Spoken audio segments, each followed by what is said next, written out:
Now that wheelbarrow is full of pig feed, and I say that only in the sense that my pigs are confined and there's nothing growing in there. They can't graze on their own, so whatever they eat is what I've brought them. They've just eaten corn and grain protein pelletized mixture this morning. They've had their food for the day. I feed grain one time a day to keep insulin low. There's not much rapidly digestible sugar in grass. Will you get out of there. The sugars that are in grass are bound up in fiber. Just like you eating a prune or an apple or an orange, if it's not juiced, if you're eating the whole fruit, it comes with fiber. And that fiber matrix has to be broken down, which is a slow process, before the sugar can be absorbed in your bloodstream as glucose, which raises your insulin, causes you to store energy. Nothing wrong with that. It's a phenomenal system, except when you abuse it with continual Coca-Cola, continual Snickers bars, continual Cheetos, okay? So I'm feeding them grass because they like to eat all day long. They just enjoy it. When they're confined and they can't go poke around and do what they want for entertainment, they're really happy when they eat. Keeps them from being loud and rambunctious. So I'm over here walking over to feed them with a wheelbarrow full of grass, and who comes running up but the goats. Now he can go anywhere he wants. He can select whatever he wants. It's in perfect season. There's such a variety of things in the range that he has access to right now, that he could pick things that are in their absolute prime. But he'd rather eat grass. So just a complete mixture of every species of grass that's there. He comes running over to see what he can get. And in my opinion, palatability, I don't mean it with corn, because there's nothing more palatable than corn and molasses. But in my opinion, when you're talking about forages, palatability is really, really important. I don't care what the internet says about how much protein is in alfalfa. If that, or whatever crop it is, if that crop is in a stage of stress or drought where it's producing a toxin because it's in a weak state and it doesn't want to be consumed then because it doesn't have the ability to recover and grow back, that's not palatable. The animal doesn't want to eat that.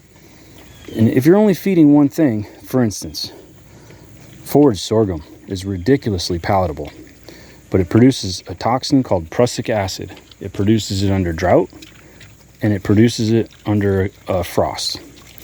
So if you've only got one forage and you're feeding it out all the time, there's going to be that condition where that one super palatable forage is a problem.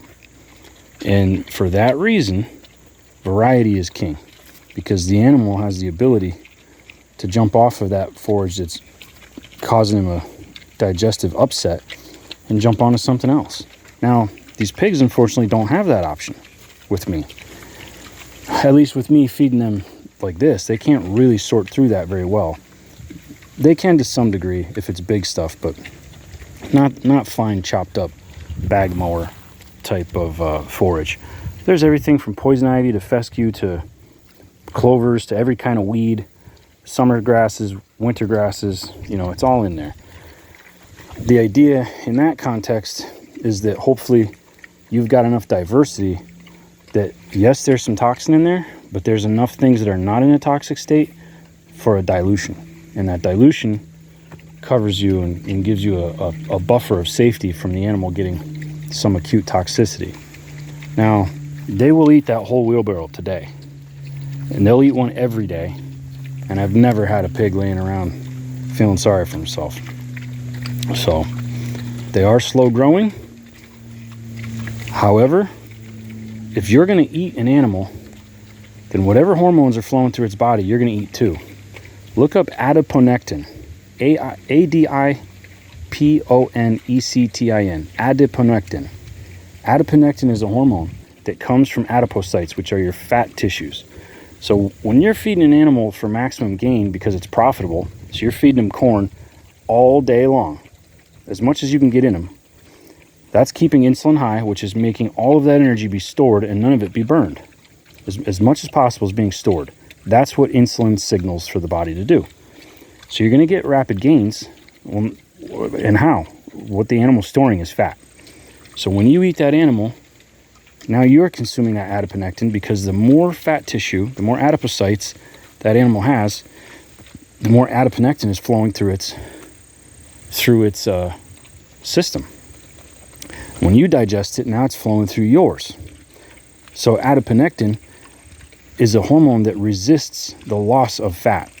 So you're trying to go on a weight loss diet, adiponectin will try to preserve your fat stores. From a survival perspective, the more fat you have, the more your body wants to stay fat to maintain energy through a famine, let's say. Do you want to eat a fat hog if you're trying to be, ketogenic and slim and healthy, and then find out you're putting a hormone in there that the timing and the conditions and the situation is really not right?